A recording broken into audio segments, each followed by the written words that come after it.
wa ala alihi wa sahbihi wa mawalah wa la hawla wa la quwata illa billahi wa ba'd. Kita lanjutkan kembali kajian tafsir. Kita masih membahas surah Al-Imran dan kita masih meneruskan ayat yang selanjutnya. A'udzubillahi minasyaitonir rajim. Bismillahirrahmanirrahim. Ha antum haula'i hajajtum fima lakum bihi ilmun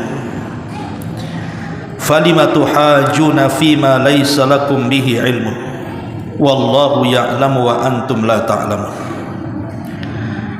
Ma kana Ibrahimu yahudiyan wala nasraniyan walakin kana hanifan musliman wa ma kana minal musyrikin.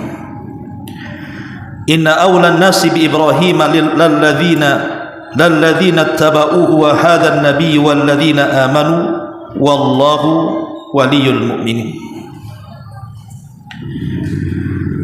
Allah Subhanahu wa taala berfirman, begitulah kalian, maksudnya Yahudi dan juga Nasrani, kalian selalu berbantah-bantah tentang apa yang kalian ketahui, tetapi mengapa kalian juga berbantah-bantah tentang apa yang kalian tidak ketahui? Dan Allah mengetahui sedangkan kalian tidak mengetahui. Ibrahim bukanlah seorang Yahudi dan bukan pula seorang Nasrani, tetapi dia adalah seorang yang lurus, seorang Muslim, dan dia tidak tergolong orang-orang musyrik. Orang yang paling dekat kepada Ibrahim adalah orang-orang yang mengikutinya. Dan Nabi ini maksudnya Nabi SAW dan orang-orang yang beriman, para pengikutnya. Allah adalah pelindung bagi orang-orang yang beriman.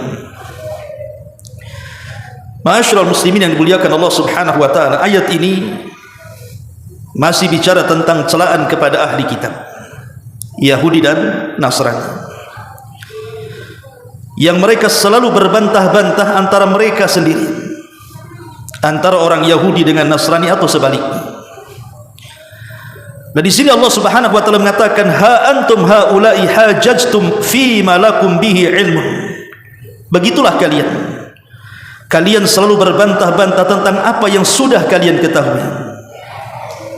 Di sini kata para ulama tafsir, khitabnya kepada orang-orang Nasrani. Jadi orang-orang Nasrani, mereka memiliki pengetahuan tentang Isa bin Maryam, tetapi mereka kemudian mengingkari pengetahuan mereka sendiri. Contohnya tentang diangkatnya Isa bin Maryam. Kita tahu bahwa ketika Isa bin Maryam berkumpul bersama Hawariyun, ada yang mengatakan pada zaman Romawi kuno, pada kekuasaan Herodes,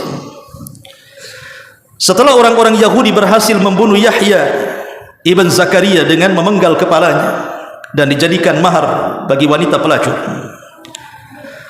Kemudian juga ayahnya tidak lepas juga dari pembunuhan, digergaji ketika sembunyi dalam pohon. Kemudian anak dan ayah ini dua-duanya meninggal dibunuh orang-orang Yahudi.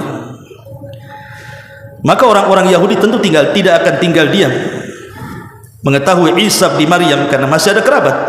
Dikhawatirkan kemudian Isa ini akan memobilisi manusia dan memberontak kepada kerajaan. Akhirnya kemudian mereka pun hendak membunuh Isa bin Maryam. Lah Isa itu ketika itu berada di markaznya bersama orang-orang Hawariyun, orang-orang pilihan. Dan Jibril sudah memberitahu bahwa pasukan Romawi sudah akan datang dan membunuh dirinya. Maka Isa pun mengumpulkan orang-orang Hawariyun, kemudian mengatakan kepada orang-orang Hawariyun, siapa di antara kalian yang mau kuusap wajahnya dan kuserupakan wajahnya dengan diriku, tapi dia akan ditangkap, dia akan disalib, dan dia akan dibantai, tapi sebagai hadiahnya dia akan menjadi temanku di sorga. Akhirnya orang yang paling muda di antara mereka, dari murid Isa bin Maryam, sebagaimana yang dijelaskan oleh Syekh Shalih Fauzan hafizahullah taala, bahwa di antara salah satu murid daripada Isa bin Maryam yang paling muda mengatakan, saya wahai Isa, jadikan saya penebus dirimu. Akhirnya kemudian Isa pun mengusap wajahnya dan mirip wajahnya dengan Isa bin Maryam. Sebelum Isa bin Maryam diangkat ke langit, maka Isa berpesan kepada murid-muridnya agar mendakwahkan dakwahnya ke seluruh pelosok. Dan ketika itu Isa bin Maryam kemudian berbaring dan Allah Subhanahu wa taala tidurkan, inni mutawaffika wa rafi'uka ilayya. Sesungguhnya kami akan wafatkan, maksudnya akan tidurkan kamu, karena tidur itu akhul maut, saudaranya kematian. Wafat di sini bukan wafat betulan, tidak, artinya ditidurkan. Wa rafi'uka ilayya, dan kami akan angkat kepadaku, kata Allah. Maka akhirnya kemudian murid-muridnya menyaksikan bagaimana Isa diangkat ke langit, dan Isa kemudian ditempatkan di langit kedua bersama kerabatnya Yahya ibn Zakaria, dan Nabi SAW pernah berjumpa dengan keduanya dalam peristiwa Mi'raj. Lah ketika itu murid-muridnya kemudian berpencar kemana-mana kecuali satu orang yang diserupakan Isa bin Maryam. Dialah yang ditangkap, kemudian disalib, kemudian dibunuh. Tapi Allah Subhanahu wa taala bantah itu semua dengan mengatakan wa ma qataluhu wa ma sallabuhu walakin syubbiha lahu. Isa tidak dibunuh, Isa tidak disalib, tapi Isa diserupakan. Bahkan dalam ayat selanjutnya bal rafa'ahu Allahu ila sama. Bahkan Isa diangkat ke langit. Ma'asyiral muslimin, akhirnya kemudian orang-orang Yahudi ini menangkap orang serupaan Isa. Dialah akhirnya yang disalib. Orang-orang Nasrani itu tahu bahwa Isa tidak dibunuh. Orang Nasrani tahu bahwa Isa tidak dibunuh. Kenapa? Karena Isa sudah bicara kepada murid-murid Hawariyun bahwa ada orang yang diserupakan, dan tentunya murid-murid Isa akan memberitahu yang lainnya, kan begitu, bahwa Isa tidak mati dan tidak dibunuh. Yang dibunuh itu yang diserupakan. Artinya orang-orang Nasrani punya pengetahuan itu. Tapi mereka sampai hari ini terkena syubhat orang-orang Yahudi menganggap Isa itu tetap mati dalam tiang saliban. Di sini Allah Subhanahu wa taala katakan ha antum hajajtum fi malakum bihi ilm. Begitulah kalian berbantah-bantah tentang apa yang kalian ketahui. Kalian sudah tahu Isa itu tidak mati, tapi kalian katakan Isa mati di tiang saliban. Ini khitab kepada orang-orang Nasrani. Kemudian Allah lanjutkan ayatnya, falima tuhajuna fima laisa lakum bihi ilmun. Tetapi mengapa kalian juga berbantah-bantah soal apa yang kalian tidak ketahui? Ini khitabnya kepada orang Yahudi. Kalau pertama khitabnya kepada Nasrani, yang kedua ini khitabnya kepada orang-orang Yahudi. Artinya bahwa ketika orang-orang Yahudi mengklaim bahwa Ibrahim nabi mereka, dan Nasrani juga mengklaim Ibrahim nabi mereka, sementara Ibrahim itu lebih dulu diutus, Taurat dan Injil ini belakangan. Macam mana kemudian agama Nasrani dan agama Yahudi belakangan datang, Ibrahim itu lebih dahulu, mengklaim bahwa Ibrahim nabi mereka? Mana akal kalian? Berarti kalian berbantah-bantah sesuatu yang tidak ada pengetahuan bagi kalian. Dan Allah ya'lam wa antum la ta'lamu. Allah itu maha mengetahui dan kalian tidak tahu. Allah itu maha mengetahui yang telah, yang sedang, dan yang akan datang. Bahkan Allah maha mengetahui sesuatu yang mustahil terjadi. Kalau terjadi Allah tahu. Itulah Allah Subhanahu wa ta'ala. Apa maksudnya? Kalau kita mengatakan Allah tahu yang telah, paham kita. Yang sedang, paham kita. Yang akan datang, paham kita. Sekarang bagaimana Allah mengetahui sesuatu yang mustahil terjadi? Kalau terjadi Allah tahu. Contohnya adalah orang-orang kafir yang masuk neraka. Orang-orang yang masuk neraka dari kalangan orang-orang kafir, tentu mereka mustahil akan keluar dari neraka. Wa ma hum bi kharijina minha. Mereka tidak mungkin keluar dari neraka. Kalau sudah masuk neraka tidak mungkin keluar orang kafir itu. Tetapi kemudian Allah Subhanahu wa taala mengatakan apa? Di dalam Al-Quranul Karim, kalau seandainya mereka dikembalikan ke dunia, lau ruddu la'adu lima nuhu anhu. Kalau seandainya mereka dikembalikan ke dunia, tentu mereka akan melakukan kekafiran lagi. Orang yang keluar dari neraka kembali ke dunia, mustahil, dunianya sudah hancur. Tapi kalau itu terjadi, seandainya Allah ciptakan lagi dunia, kemudian orang-orang kafir yang masuk neraka itu dikembalikan ke dunia, tentu mereka akan kembali kepada kekufuran. Inilah jawaban dari sebuah pertanyaan yang selalu jadi syubhat di pikiran antum semuanya. Macam mana Allah Subhanahu wa taala mengekalkan orang kafir dengan dosa yang tidak lama di dunia? Coba bayangkan, ada orang kafir itu mungkin usianya di 20 tahun dia meninggal, atau di usia 30 tahun dia meninggal. Orang kafir nih, di usia 20 tahun dia meninggal, kalau dia masuk neraka dikekalkan di dalamnya. Mana keadilannya? Masa dosa 20 tahun dikekalkan di neraka? Kan adilnya tidak ada di sini. Maka jawabannya, sebab Allah Maha mengetahui sesuatu yang mustahil terjadi. Kalau terjadi Allah tahu. Karena orang-orang kafir ini kalau dikembalikan ke dunia pasti kafir lagi, makanya dikekalkan di neraka. Itulah jawabannya. Ya. Di sini Allah Subhanahu wa taala mengatakan wallahu ya'lam wa antum la ta'lamun. Kemudian Allah Subhanahu wa taala menegaskan lagi, maka Ibrahimu yahudiyan wala nasraniyan. Ibrahim itu bukan Yahudi, Ibrahim juga bukan Nasrani, walakin kana hanifan, dia adalah seorang yang lurus, musliman, dan seorang muslim, wa ma kana minal musyrikin, dan dia tidak tergolong orang-orang musyrik. Sekarang kalian wahai orang-orang Nasrani, kalau mengaku bahwa Ibrahim nabi kalian, hei orang-orang Yahudi, kalau mengaku Ibrahim nabi kalian, harusnya agama kalian di atas tauhid. Kenapa agama kalian di atas kesyirikan?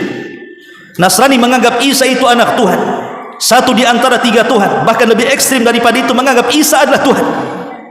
Yahudi menganggap Uzair itu anak Allah. Wa qalatil yahud Uzair ibnullah, wa qalatin nasara al-masih ibnullah, dzalika qauluhum bi afwahihim yudhahiuna qaulal ladzina kafar. Ucapan mereka itu mirip dengan ucapan orang-orang kafir musyrik yang mengatakan malaikat-malaikat itu banatullah, anak-anak putri Allah. Macam mana kemudian mengklaim bahwa Ibrahim nabi kalian sementara Ibrahim itu tidak pernah melakukan kesyirikan?